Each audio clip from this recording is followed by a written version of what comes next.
ಹೇಳಿಕೆ ಸಾಕಷ್ಟು ಸದ್ದು ಮಾಡ್ತಾ ಇದೆ. ಸತೀಶ್ ಜಾರಕಿಹೊಳಿ ಅವರು ಸಿದ್ದರಾಮಯ್ಯ ನಂತರ ಉತ್ತರಾಧಿಕಾರಿ ಅಂತ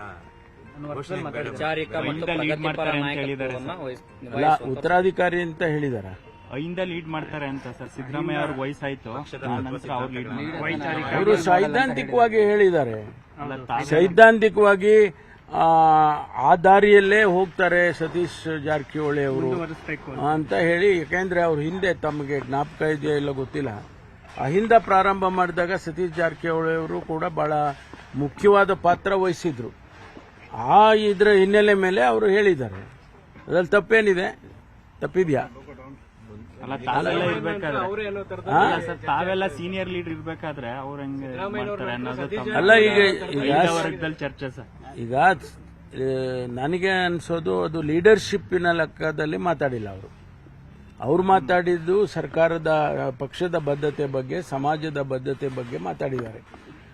ಸ್ವಾಭಾವಿಕವಾಗಿ ಸತೀಶ್ ಜಾರಕಿಹೊಳಿ ಅವರು ಹಿಂದೆ ಅಹಿಂದ ವರ್ಗದ ಆರ್ಗನೈಸೇಷನ್ ಅಲ್ಲಿ ಇನ್ವಾಲ್ವ್ ಆಗಿದ್ರಿಂದ ಅವರಿಗೆ ಆ ಬದ್ಧತೆ ಇದೆ ಅನ್ನೋ ಮಾತನ್ನ ಹೇಳಿದ್ದಾರೆ. ತಪ್ಪೇನಿಲ್ಲ. Thank you. ಸಿಎಂ ಕ್ಲೈಮ್ ಮಾಡ್ತೀನಿ ಅಂತ ಹೇಳಿದ್ದಾರೆ. ಸಿಎಂ ಸ್ಥಾನದ ವಿಚಾರಕ್ಕೆ ಸಾಕಷ್ಟು ವಿಶ್ಲೇಷಣೆಗಳು ಬರ್ತಾ ಇದೆ ಸರ್. ಅವರು ಎಲ್ಲೂ ಬರ್ತಾ ಇಲ್ಲ. ನೀವೇ ಹೇಳ್ತೀರಪ್ಪ. ಎಲ್ಲಿ ಯಾರು ಹೇಳಿದಾರೆ ಹೇಳಿ ನೋಡೋಣ. ಈಗ ಬೇರೆ ಬೇರೆಯವ್ರದ್ದೆಲ್ಲ ಕ್ಲಾರಿಫಿಕೇಶನ್ ಕೇಳ್ತೀರಾ, ಅವ್ರು ಹಂಗಂದ್ರು ಹಿಂಗಂದ್ರು ಅಂತ. ಯಾರಾದ್ರೂ ಮುಖ್ಯಮಂತ್ರಿಗಳಿಗೆ ಇವತ್ತು ಮಾತಾಡಿದಾರ? ಹೇಳಿ ಅವ್ರಿಗೆ ಏನನ್ನ ಹೇಳಿದ್ರೆ. ಸತೀಶ್ ಜಾರಕಿಹೊಳಿ ಮಾತಾಡಿದ್ದಾರೆ ಏನಂತ? 28 ಕ್ಲೈಮ್ ಮಾಡ್ತೀನಿ ನಾನು ಅಂತ. ಅದು 28 ಎಷ್ಟು ದೂರ ಇದೆ ಅಂದ್ರೆ ಇನ್ನು ನಾವು ಈಗಿಂದ ಮಾತಾಡ್ಬೇಕಲ್ವಾ? ಅಲ್ಲಲ್ಲ, ಅಧಿಕಾರದ ಹಂಚಿಕೆ ಒಂದು 100 ಕ್ಲಾರಿಫಿಕೇಶನ್ ಕೊಟ್ಟಿದಾರಪ್ಪ ಎಲ್ರು. ಪದೇ ಪದೇ ಅದನ್ನೇ ನೋಡಿ.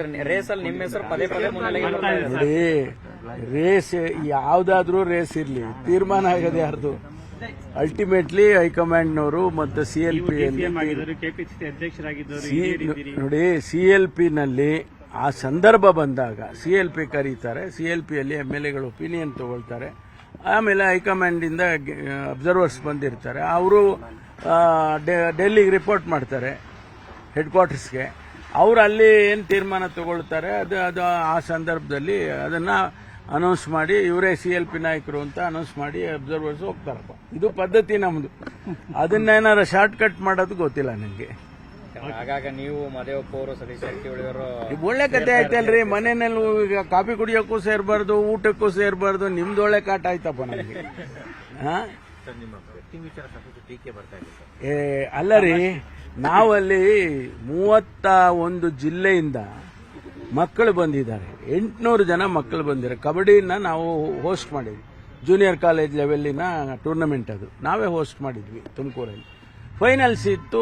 ನನಗೆ ಪ್ರೈಸ್ ಕೊಡಬೇಕು ಡಿಸ್ಟ್ರಿಬ್ಯೂಷನ್ಗೆ ಕರೆದ್ರು, ಹೋಗಿದ್ದೆ. ಅಲ್ಲಿ ಕೂತ್ಕೊಂಡು ಫೈನಲ್ಸ್ ಅಲ್ಲಿ ಮಾತಾಡುವಾಗ DC, SP, CEO ಇತರ ಅಧಿಕಾರಿಗಳೆಲ್ಲರೂ ಇದ್ರು, ಬೇರೆ ಬೇರೆಯವರೆಲ್ಲ ಇದ್ರು. ಅಲ್ಲಿ ಯಾರು ಗೆದ್ದಿದ್ದಾರೆ ನೋಡೋಣ ಅಂತ ಮಾತಾಡ್ತಿದ್ರು ಅವರೇ. ಅವ್ರು ಮಾತಾಡ್ತಾರೆ. ನಾನಂದೆ ಹೌದು ಇವ್ರು ಗೆದಿಬಹುದು ಅಂತ. ಅದಾದ್ಮೇಲೆ ಅವ್ರಿಗೆ ನೋಡ್ರಿ ನಾ ಇವ್ರಿಗೆ ಗೆದ್ದಿ ಅಂತರ ಹೇಳಿಲ್ವಾ ನಾವು ಅಂತ ಆ ಥರ ತಮಾಷೆ ಮಾತಾಡ್ಕೊಂಡು ಬಂದ್ವಿ ನಾವು. ಯಾರ ಬೆಟ್ಟಿಂಗು ಏನೋ ನನಗಷ್ಟು ಬುದ್ಧಿ ಇಲ್ವಾ? ನಾನು ಒಬ್ಬ ಗೃಹ ಸಚಿವನಾಗಿ ಬೆಟ್ಟಿಂಗ್ ಮಾಡುವಂತ ಮಟ್ಟಕ್ಕೆ ಹೋಗ್ತೀನಿ ಅನ್ನೋ ಕನಿಷ್ಠ ಜ್ಞಾನ ನನಗೆ ಇಲ್ಲ ಅಂದ್ರೆ ಏನು ಹೇಳೋದು? ಸುಮ್ಮನೆ ಅದನ್ನು ಅನವಶ್ಯಕವಾಗಿ ಬೇಡವಾದ ರೀತಿಯಲ್ಲಿ ಅದನ್ನೆಲ್ಲ ಮೀಡಿಯಾದಲ್ಲಿ ಬಿಟ್ಟು ಅದೆಲ್ಲ ಮಾಡ್ತಿದ್ದಾರೆ. ಸಂತೋಷ, ಅವ್ರಿಗೆ ಖುಷಿ ಆದರೆ ಮಾಡಲಿ, ತೊಂದರೆ ಇಲ್ಲ. ಬಟ್ ಅದು ಯಾವುದು ಬೆಟ್ಟಿಂಗ್ ಅಲ್ಲ. ನಾನು ಕ್ಲಾರಿಫಿಕೇಶನ್ ಕೊಡ್ತಾ ಇದ್ದೀನಿ. ಬೆಟ್ಟಿಂಗ್ ಅಲ್ಲ. I am A true sports man ಕೂಡ. ನಾನು ಸ್ಪೋರ್ಟ್ಸ್ ಪರ್ಸನ್ ಆಗಿ ಮತ್ತು ಗೃಹ ಸಚಿವನಾಗಿ ಬೆಟ್ಟಿಂಗ್ ಮಾಡ್ತೀನಿ ಅನ್ನೋ ಅಷ್ಟು ಕನಿಷ್ಠ ಜ್ಞಾನ ನನಗಿಲ್ಲ ಅಂತಂದ್ರೆ ಅದಕ್ಕಿಂತ ಇನ್ಯಾವುದು ತಪ್ಪದು ಇಲ್ಲಪ್ಪ. ನಿರ್ಭೀತ, ನಿಷ್ಪಕ್ಷಪಾತ, ವಿಶ್ವಾಸಾರ್ಹ ಸುದ್ದಿಗಳಿಗೆ ಮತ್ತೊಂದು ಹೆಸರಾಗಿರೋ ನ್ಯೂಸ್ 18 ಕನ್ನಡ ಈಗ ಆಪ್ನಲ್ಲೂ ಲಭ್ಯ ಇದೆ. ದಯವಿಟ್ಟು ಇಲ್ಲಿರೋ QR ಕೋಡ್ ಅನ್ನ ಸ್ಕ್ಯಾನ್ ಮಾಡಿಕೊಂಡು ಆಪ್ ಡೌನ್ಲೋಡ್ ಮಾಡೋದಕ್ಕೆ ಮರಿಬೇಡಿ.